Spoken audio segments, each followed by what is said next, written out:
খরার কারণে মাটি গরম হওয়া যায়। হ্যাঁ হ্যাঁ হ্যাঁ, এগুলো একটু টাইম দিয়ে দেখতে হবে, বুঝছেন, যে শিকড় পচে গেছে কিনা। না শিকড় পচে নাই, তাই না? শিকড় যদি না পচে সেক্ষেত্রে এই বিকালবেলা একটু করে পানি দেওয়া লাগবে। এখন আপনার মেইন ট্রিটমেন্ট কি জানেন কাকা? যেগুলো সুস্থ আছে, এই যেগুলো সুস্থ এগুলো না, মেইন এই যেগুলো দাবি আছে ওইগুলাকে বড় করা। আর আপনার যে গাছগুলি আমি বলি এগুলো তো ঠিক আছে। এই যে ধরেন একটা গাছ, পাতাটা দেখেন, এই গাছগুলার পাতার সাইড দিয়ে যে হলুদ হয়ে গেছে, লিফ কার্ল। তো এই রোগ হয়েছে। এই লিফ কার্ল রোগের জন্য আপনারা অবশ্যই ছত্রাকনাশক ইউজ করবেন। ছত্রাকনাশকের জন্য পেঁপে গাছের জন্য আমি বলবো যে অ্যামিস্ট্রাটপ, জাস, এইগুলা হচ্ছে আপনি ইউজ করতে পারেন। আপনারা ছত্রাকনাশক সচরাচর ইউজ করেন না, কিন্তু ছত্রাকনাশক একটা দিতে হবে।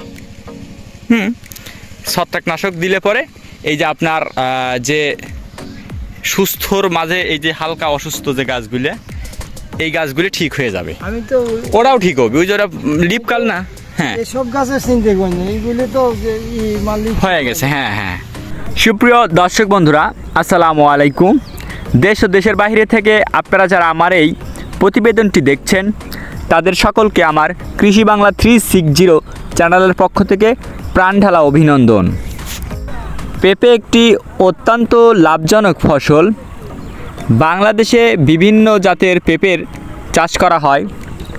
এর মধ্যে উচ্চমানের কিছু পেঁপের জাত আমি নাম বলে দেব: top lady, first lady, green lady, Babu, Shahi, এগুলো হচ্ছে প্রচলিত।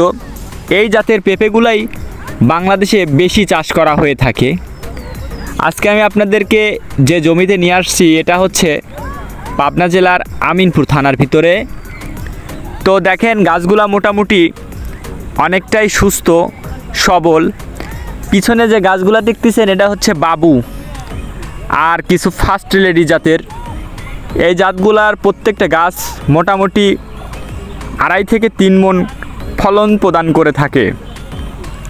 বর্তমানে যে চারাগুলা দেখছেন আপনারা, এটার বয়স হচ্ছে 2.5 মাসের মতো। তো এগুলা আমরা নিজেরাই চারা দিয়েছিলাম। এখন এই গাছের যে যত্ন সেটা আমি আপনাদেরকে শেয়ার করব। এই গাছের যত্নে আমি গাছের গোড়া থেকে প্রায় 10 সেন্টিমিটার দূরে, গাছের গোড়া থেকে প্রায় 10 সেন্টিমিটার দূরে আমি 50 গ্রাম বোরন, 50 গ্রাম দস্তা, তারপর 250 গ্রাম টিএসপি, 250 গ্রাম ডিএপি, 50 গ্রাম ইউরিয়া, এই হারে গাছের পুরা জমিতে আমি ছিটিয়ে দেব। এখন কিন্তু গাছ অনেকটাই বড় হয়ে গেছে আর অনেক গাছে ফুল চলে আসছে, ফুল ফল চলে আসছে। তো এই সময় আপনারা ফুলের সংখ্যা বৃদ্ধি, ফলকে বড় করা, ফলকে সতেজ করা, গাছের শক্তি বৃদ্ধির জন্য আপনারা অবশ্যই এসিআই কোম্পানির ফ্লোরাটা প্রদান করবেন। তাতে কিন্তু আপনাদের ফলন বৃদ্ধি পাবে।